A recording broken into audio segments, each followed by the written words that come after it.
Saiki akeh wong pengen diceluk Gus, barno kadang yo ngaku-ngaku Gus. Niku akeh banget. Ya, betul. Banyak ya, banyak.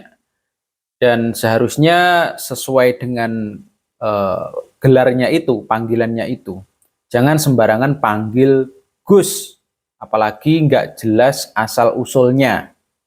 Bahkan saking kebajute wong-wong niku lho, krana jenengan-jenengan iki penak dihapusi. Tim hadroh kok duwe swara apik utawa iso nabuh lho, ketarane pacakane nggih jubah kaya Ali Paping ngene iki langsung kok celuk Gus. Ya Allah, ya tertipu dengan penampilan teman-teman. Tertipu dengan penampilan dan juga tutur kata. Tutur kata, di pinter ngomong, dipanggil Gus. Pakaiannya Islami, agak ganteng, dipanggil Gus. Saya sebenarnya juga agak risih kalau ada teman-teman yang komentar di video saya, wah itu bener Gus, itu bener. Padahal saya sedang tidak ngomongin tentang Gus. Topiknya bukan Gus, tetapi di situ komennya, saya setuju Gus dengan pendapat Anda. Saya ini siapa? Saya bukan siapa-siapa. Apalagi Gus. Bukan. Saya bukan Gus. Jadi jangan panggil Gus. Nggak semua orang yang pakai peci, pakai kopiah, pakai songkok, itu layak disebut Gus. Enggak, ya, enggak. Jadi enggak usah panggil Gus. Apalagi orang-orang yang memang tujuannya berdakwah, ya, punya jamaah. Kalau enggak jelas asal-usulnya, jangan dipanggil Gus.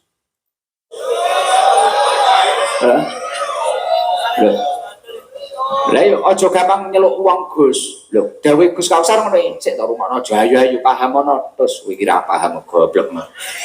Aduh, ya ada gubluknya, tapi nggak apa-apa.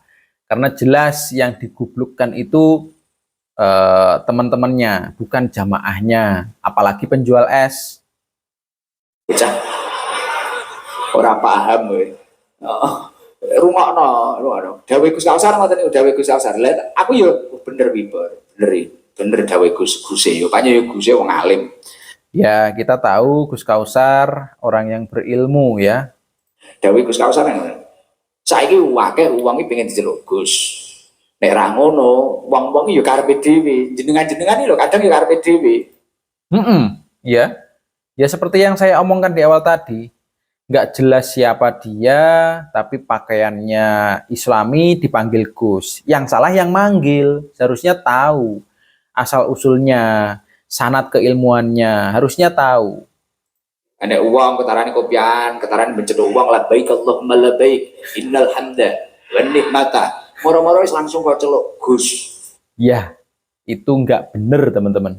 Ojo asal-asal nyeluk Gus lah. Gus Kausar dawuh tegas pas kuwi. Ning video sing diputer jebor Imam, dawuh Gus Kausar ngono. Saiki wong kadang tim hadroh lho, moro-moro celuk Gus. Ya, karena sering selawatan.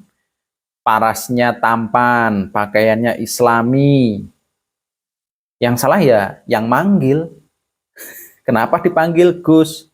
Akhirnya nulari ke teman-temannya. Padahal Gus itu adalah salah satu gelar untuk para anak-anaknya, tokoh-tokoh yang berjuang saking luar biasa nih, terutama nopo negakne agama Islam niki wau. Betul, yai ya. Kurang lebih dawuh atus ngoten niku. Artine berkah nopo? Berkah riyadhoi babai wong tuane. Ya. Berkah istiqomah ngajine tiang sepai babai. Lah akhire putune utawa anake niki diceluk Gus. Ya, anak dan keturunannya kiai, orang alim ya, itu dipanggil Gus. Terus akhirnya ngetekne pondok Mia, lah Gus Samsul celuk Gus karena ayah yo kiai. Kiai ngopeni santri, ngaji, lah ngono kuwi. Lah saiki ora wong ngawut tok. Kuwi ku nek kowe ngawut ngono kuwi marenono tenan lho. Kaya badol ndek ini ngaji ngono kuwi aja sampai kok celuk Gus lho. Ya, jangan sembarangan ya. Kalau bukan putranya kiai, jangan dipanggil Gus ya. Takutnya salah. Ya diceluk Mas Badol, karep lek kaya Badol ngene iki potensi dadi kiai. Dadi dadi kiai, lah nek Badol dadi kiai, karena badal istiqomah ngaji, istiqomah sholawatan, terus istiqomah ngopeni santri. Ya. Kuwi lagi anake badal celukan Gus. Ya, artinya keturunannya kiai. Jadi kalau kiai itu bisa semua orang menjadi kiai asal punya potensi, yaitu memiliki ilmu agama yang mumpuni, ya, orangnya alim, orangnya itu beradab, itu bisa menjadi kiai. Karena gelar kiai bisa dikejar dengan cara ilmunya yang diperbanyak, orangnya pokoknya alim lah, orang alim itu bisa berpotensi menjadi kiai. Kalau Gus, nggak semua orang bisa jadi Gus kalau bukan keturunannya kiai, ya. Kalau bukan keturunannya kiai. Nah, akhir-akhir ini banyak yang tanya, itu yang ngata-ngatain gubluk itu Gus beneran apa enggak? Soalnya dia ngomongnya dia itu keturunannya ulama atau orang alim daerah Ponorogo, ya. Kira-kira seperti ini ucapannya dia. Saya punya mbah namanya Muhammad Besari.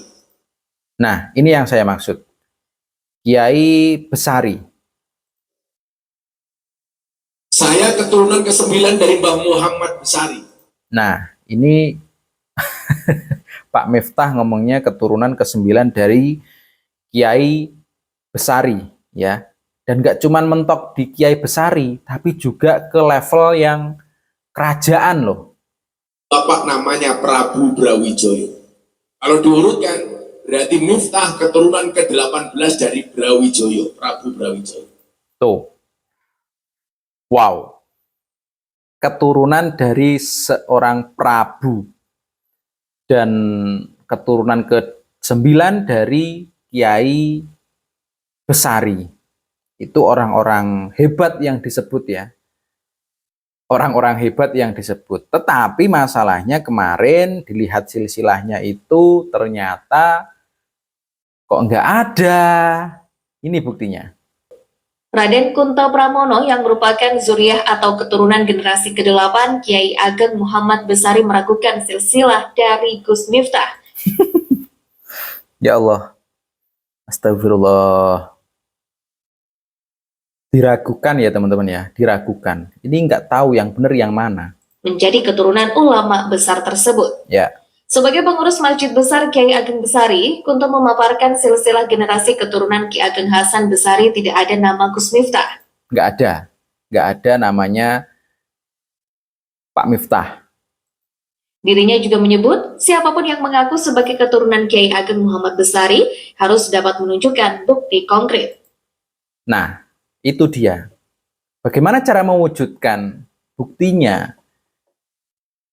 Selain cerita, ya, cerita keturunan yang saya maksudkan tadi di awal, enggak di awal, barusan. Jadi keturunan ke-9 katanya Pak Miftah itu, keturunan ke-9 dari Kiai Besari, dan keturunan ke-18 dari Prabu Brawijaya. Memang dari Kiai Ageng Muhammad Ilyas itu dari istri berapa, kemudian siapa itu. Tapi sejauh ini data rekaman atau data yang diterima pihak keluarga yayasan, nama Gus Miftah itu terdaftar bukan itu? Itu tidak ada dalam Tidak ada.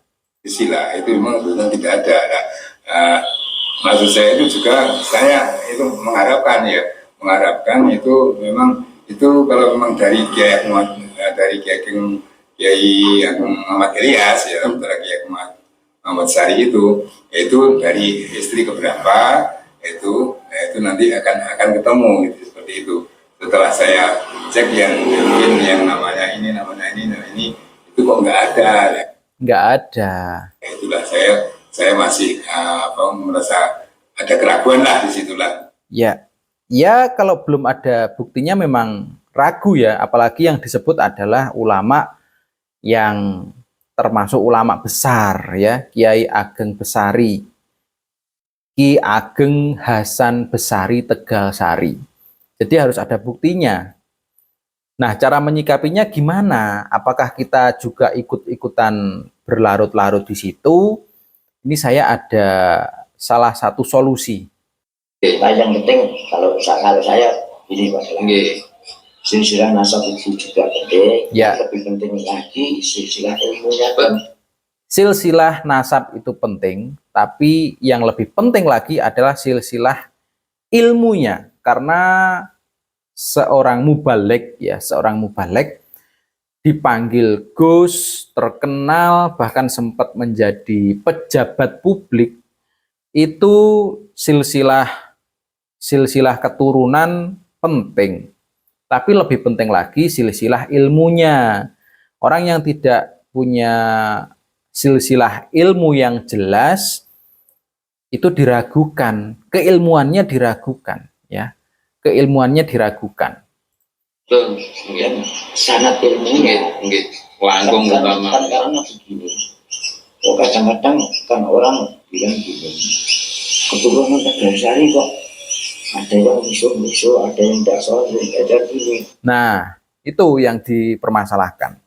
Jangan sampai terlanjur menyebutkan bahwa si fulan adalah keturunannya ulama besar, tetapi sikap perilakunya, perkataannya misuh-misuh, perkataannya kotor, itu kan nanti malah seperti menghinakan mbah-mbahnya, menghinakan nenek moyangnya, ya. Apakah iya keturunan dari ulama besar justru perkataannya kotor, menyinggung banyak orang, kan malah mempermalukan. Demikian juga dengan silsilah ilmu. Masa iya mondok di pesantren ini outputnya seperti ini, perkataannya kotor, melukai banyak perasaan orang, ya kan? Itu lebih penting daripada hanya sekedar keturunan. Takutnya nanti malah merembet ke atau disama-samakan dengan silsilah Habib, ya. Masa iya keturunan Nabi omongannya kasar? Seperti itu nanti. Jadi kalau bisa jelas kedua-duanya. Silsilah nasabnya jelas, silsilah sanad keilmuan itu juga jelas. Dan saya ibaratkan gini, Nggih. ayam itu saja Satarangan. karena satarangan kan berbeda-beda. Ya, diibaratkan ayam. Ayam itu satu tempat telurnya itu kadang ketika netes nggak sama. Ada yang hitam, ada yang merah, disamakan ayam. Ya memang ada keturunan itu yang pinter, yang alim, ada yang agak nakal. Jadi kalau bisa jangan sampai terlalu membanggakan nasab keturunan darah, ya, apabila justru menjadi bumerang kepada si fulan karena perkataannya yang kasar. Jangan sampai nanti malah diurutkan ke nasabnya. Walah, keturunannya ulama besar ternyata omongannya kasar. Itu kan menjadi bumerang. Jadi jangan terlalu bangga dengan nasab keturunan darah kalau tidak bisa menjaga sikap.